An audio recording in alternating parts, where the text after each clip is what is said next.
Hi guys, Mahesh friends. ఆంధ్రప్రదేశ్లో మనకు ప్రతి 2000 మంది జనాభాకు కూడా ఒక గ్రామ సచివాలయం అనేది ఏర్పాటు అనేది చేయాలని చెప్పి సీఎం జగన్మోహన్ రెడ్డి గారు చెప్పడం జరిగింది.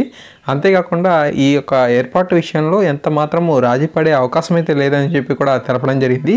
ఈ గ్రామ సచివాలయానికి సంబంధించి ఆ ప్రాంతంలోని 10 మందికి ప్రభుత్వ ఉద్యోగాలు కల్పించడంలో కూడా ఎంత మాత్రం రాజీ పడవద్దు అని చెప్పి కూడా తెలపడం అయితే జరిగింది. ఈ విధంగా మనకు రాష్ట్ర వ్యాప్తంగా పరిశీలన చేసినట్లయితే 12,000 నుంచి 13,000 గ్రామ సచివాలయాలు అనేవి ఏర్పాటైతే చేయాల్సిన అవసరం అయితే వస్తుందని చెప్పి కూడా అప్డేట్ అనేది ఈరోజు మనకు సాక్షి పేపర్ల వారు ఈ ఇన్ఫర్మేషన్ అయితే ఇచ్చారు. అంటే మీకు ఈ గ్రామ సచివాలయానికి సంబంధించి 12 శాఖల్లో ఉన్న ఉద్యోగుల్ని తీసుకుంటారని చెప్పి అన్నాము. ఆ యొక్క 12 శాఖల్లో 10 మందిని అయితే ఇక్కడ మనకు సహకారం చేస్తారంట. సో వీటికి సంబంధించి మనకు మరొక సమాచారం అయితే రావడం జరిగింది. డిజిటల్, ల్యాండ్ సర్వే, విద్యా అసిస్టెంట్లు కూడా ఈ సచివాలయంలో వర్క్ అనేది చేసే అవకాశం అయితే ఉన్నట్లుగా వీరు సమాచారం అయితే ఇస్తున్నారు. అంతేకాకుండా ప్రస్తుత సర్వీస్ రూల్ ప్రకారమే కొత్తగా మనకు రిక్రూట్మెంట్ అయితే చేస్తారంట. రోడ్ మ్యాపింగ్తో అధికారులనే కసరత్తు అయితే చేస్తున్నారంట. అన్ని విధి విధానాలతో ఎటువంటి న్యాయపరమైన ప్రాబ్లమ్స్ అనేవి మనకు రాకుండా మనం చూస్తూ ఈ యొక్క 15వ తారీఖున మనకు జీవో అనేది జారీ చేయాలని చెప్పి కూడా మనకు ఉత్తర్వులు అయితే జారీ చేశారు. అంతేకాకుండా ఈ యొక్క పోస్ట్ అన్నీ కూడా మనకు జిల్లా సెలక్షన్ కమిటీల ద్వారా నియామకాలు అయితే చేపడతాయి. ఏ పోస్ట్కి ఎటువంటి విద్యార్హతలు అయితే ఉండాలి, అంటే ఎటువంటి క్వాలిఫికేషన్స్ అయితే ఉండాలి, సో ఏజ్ లిమిట్ కానివ్వండి, ఎటువంటి ఎగ్జామ్స్ అయితే కండక్ట్ చేయాలి, సిలబస్ గురించి, ఇలా చాలా సమాచారం గురించి ఆల్రెడీ మనకు కసరత్తు అయితే ప్రారంభమైపోయింది. ఈ నెల 15వ తారీఖున మనకు నోటిఫికేషన్ అయితే వస్తుంది. ఆ యొక్క నోటిఫికేషన్లో ఈ పూర్తి వివరాలు అనేవి మనకు ఉండడానికి జరుగుతుందన్నమాట. ఓకే, ఇంకా సెప్టెంబర్ 20 కల్లా మనకు ఆ గ్రామ సచివాలయానికి సంబంధించిన ఫర్నిచర్ అండ్ సామాగ్రి కూడా తయారైపోయి ఉంటుందన్నమాట. ఇంకా నియమకాల విషయానికి వచ్చినట్లయితే అఫీషియల్గా మనకు ఈ గ్రామ సచివాలయానికి సంబంధించిన నోటిఫికేషన్ అనేది ఈ నెల 15వ తారీఖున వస్తుంది. సో ఎంపిక ప్రక్రియ మొత్తంగా మనం పూర్తి చేసుకొని సెప్టెంబర్ 15వ తారీఖులో పూర్తి అయితే అయిపోతుంది.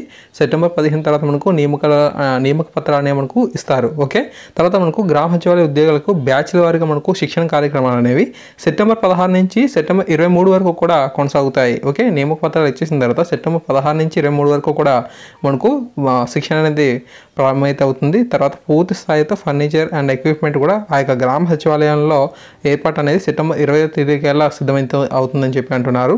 ఎంపికైన అభ్యర్థులకు గ్రామ సచివాలయాలకు కేటాయింపు ప్రక్రియ అనేది సెప్టెంబర్ 25 నాటికి అయితే ఉంటుంది. ఓకే, సెప్టెంబర్ 25వ తారీఖులో మీకు ఏ ప్రాంతంలో ఉన్న గ్రామ సచివాలయం అయితే ఇచ్చారనేది తెలుస్తుంది. అక్టోబర్ 2వ తారీఖున మనకు అఫీషియల్గా అన్ని గ్రామ సచివాలయాలు అనేవి రాష్ట్ర వ్యాప్తంగా కూడా ప్రారంభమైతే అవుతాయి. సో మనకు కూడా వర్క్ అనేది ప్రారంభమైతే అవుతుంది గ్రామ సచివాలయంలో ఉద్యోగులుగా. ఈ విధంగా మనకి ఇన్ఫర్మేషన్ అయితే ఉంది. ఈ గ్రామ సచివాలయానికి సంబంధించి మనం సెలెక్ట్ అయితే అయిన తర్వాత 2 years పాటు ప్రొఫెషనరీగా మనకు వర్క్ అనేది చేస్తూ ఉండాలి. అలా చేసిన తర్వాత మన యొక్క వర్క్ బాగున్నట్లయితే ఖచ్చితంగా 2 years తర్వాత మనకు ప్రభుత్వ ఉద్యోగులుగా గుర్తించడం అయితే జరుగుతుంది. అప్పటి వరకు కూడా ఒక గౌరవ వేతనం అనేది ఇస్తారు. తెలంగాణలో మనకు పంచాయతీ కార్యదర్శికి సంబంధించి 3 years పాటు వాళ్ళు ఎలాగైతే ప్రొఫెషనల్గా ఉంచి శాలరీస్ అనేది ఇస్తున్నారు, అదే తరహా మనకు ఇస్తారు. మనకు వర్క్ కనుక నచ్చినట్లయితే ఖచ్చితంగా మనకు రెగ్యులర్ అనేది చేసి ప్రభుత్వ ఉద్యోగిగా గుర్తిస్తారన్నమాట. ఈ విధంగా మనకు ఇన్ఫర్మేషన్ అయితే ఉంది. ఓకే, దాని తర్వాత మనకు ప్రతి గ్రామ సచివాలయం కూడా ఒక మహిళా పోలీసు అనేది నియమిస్తారంట రాష్ట్ర ప్రభుత్వం. దాని తర్వాత digital assistant, land survey assistant, సంక్షేమ అసిస్టెంట్, విద్యా అసిస్టెంట్లు కూడా నియమిస్తారు.